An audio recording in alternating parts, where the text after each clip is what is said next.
In the silent peaks of Tibet, where the clouds touch the mountains and the wind whispers peace, there lived a monk named Tenzin, known for his calmness, his smile, and his silence.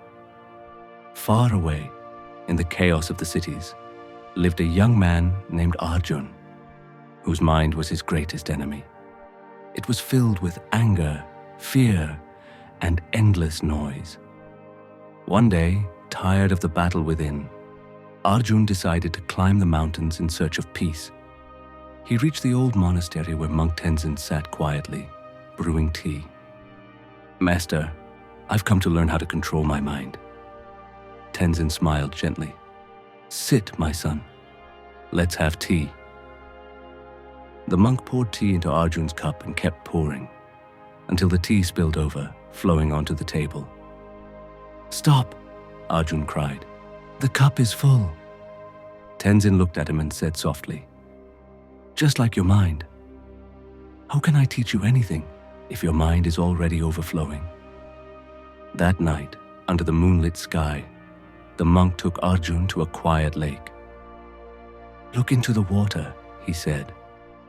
Arjun saw his reflection, still, calm, and clear. Then the monk threw a stone into the lake. Ripples broke the reflection into pieces. "What do you see now?" asked Tenzin. "Nothing clear," Arjun replied. The monk smiled. "That is your mind when it is disturbed. You cannot see truth until it becomes still again." Days passed. Every morning, Arjun swept the monastery courtyard, fetched water, and helped villagers.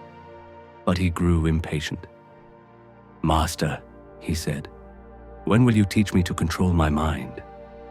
Tenzin looked up from his garden and said, "You are already learning.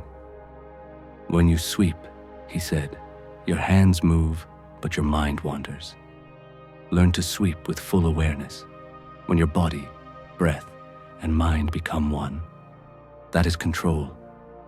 The next morning, Arjun swept slowly, focusing only on the sound of the broom, the dust rising, and the rhythm of his breath. For the first time, his thoughts quieted, and that night, he slept in peace. Months passed. Then one day, a storm came. Fierce winds, thunder, and rain pounding the earth. Arjun ran to the monk in fear. "Master, aren't you afraid? The storm could destroy everything." Tenzin stood in the rain, eyes closed, completely calm. "The storm outside cannot harm me," he said, "unless I let it enter my mind." At that moment, Arjun understood. The storm was never outside. It was within. The next morning, when the sun returned, Tenzin handed Arjun a candle. "Keep this candle burning through the night," he said, "and do not let it go out." That night, Arjun guarded the candle carefully. Each gust of wind made him nervous. Each flicker made his heart race. By dawn, the candle burned out.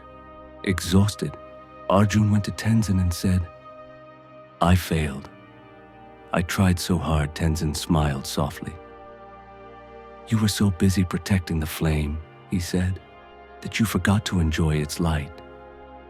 Controlling the mind is not about fighting every thought. It's about accepting what comes and letting go when it passes.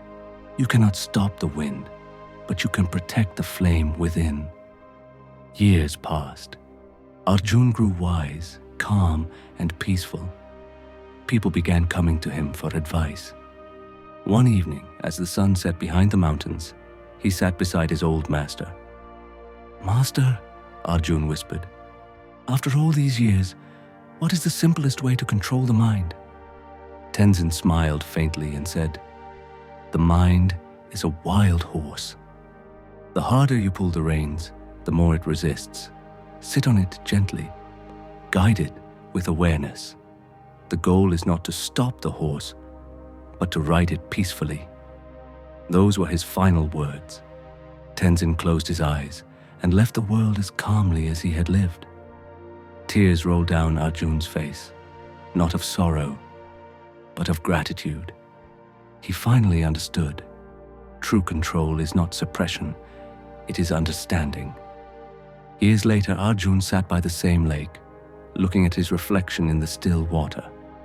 To his students, he said, "Don't try to cage your thoughts. Let them pass like clouds in the sky. You are not the storm.